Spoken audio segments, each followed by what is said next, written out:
عظمہ آپ کہتی ہیں کہ وہ لانگ مارچ نہیں کریں گے، میرا خیال ہے انہیں کچھ تو کرنا ہے، کچھ جلسہ کریں گے، اب لانگ مارچ کریں گے، اس کے بغیر اب کام رکے گا نہیں، کیونکہ انہوں نے 3-4 مہینے اس کے اوپر ٹائم اور منی دونوں چیزیں انویسٹ کی ہیں۔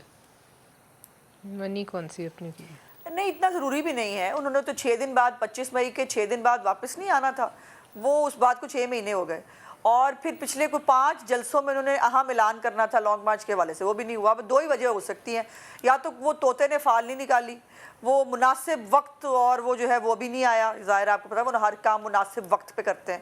سو مناسب وقت کا کوئی میرا خیال ہے شاید انتظار ہو رہا ہے، اور دوسرا وہ جو ہے وہ گرین سگنل لینے کی کوشش کر رہے ہیں، جو میں نے کلیئرلی کہا تھا۔ دیکھیے ملک صاحب، جو آپ نے شیلنگ کیئر اس کے حوالے سے بات کی،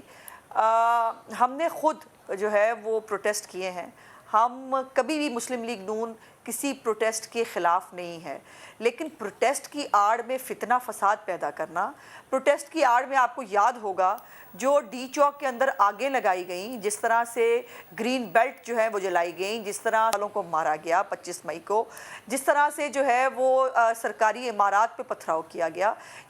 یہ سب بھی جو ہے اسی کیمرے کی آنکھ نے دیکھا بھی اور دکھایا بھی۔ اور جو توہین عدالت کی کل کارروائی ہے، میں سمجھتی ہوں کہ یہ لاڈلا والا جو ایک کانسیپٹ ہے، یہ نہیں ہونا چاہیے، یہ نہیں ہو سکتا کہ توہین عدالت میں طلال اور باقی سب لوگوں کو سزا مل جائے، عمران خان صاحب جو ہیں وہ انکنڈیشنل اپالوجی کے جو ہے نہ دینے کے باوجود بھی بچ جائیں، اور اب وہاں پر آپ کو یاد ہے جب یہ توہین عدالت سے زیادہ ایک rules of the game supreme court کو سیٹ کرنے کی ضرورت ہے، بڑا کلیئرلی ایک حکم نامہ جاری کریں کہ کوئی شاہراہوں کی بندش نہیں ہوگی، ایک رول بنائیں نا، یہ کوئی طریقہ ہے کہ لوگ مار رہے ہیں ایمبولینس میں، بچے اسکول وین میں پھنسے ہوں اور سڑکیں بند ہوں، یہ تو رولز آف دی گیم آپ کو سیٹ کرنے پڑیں گے، سب کے لیے ایک جیسے ہونے چاہیے۔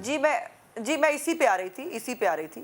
اور یہاں پر بھی وہی امپریشن وہ کہا گیا کہ جی ہو سکتا ہے عمران خان صاحب تک بات نہ پہنچی ہو، حالانکہ فواد چودھری 9:00 پر آن ریکارڈ موجود ہیں، انہوں نے کہا سپریم کورٹ کون ہوتی ہے ہمیں بتانے والی کہ ہم کیا کریں گے، یہ سیاسی بات ہے، اس کا فیصلہ ہم کریں گے آن ریکارڈ، یہ فواد چودھری کا سٹیٹمنٹ جو ہے آن ریکارڈ تمام میڈیا پہ موجود ہے۔ تو یہاں پر بھی ان کو ایک سپیس دے دی گئی، وہاں پر معزز بینچ میں ایک جج صاحب نے اس پہ کہا، انہوں نے کہا توہین عدالت ہوئی ہے، وہ اس وقت بھی کنونس تھے کہ توہین عدالت ہوئی ہے۔ اب کل میں سمجھتی ہوں کہ بالکل سپریم کورٹ جو ہے وہ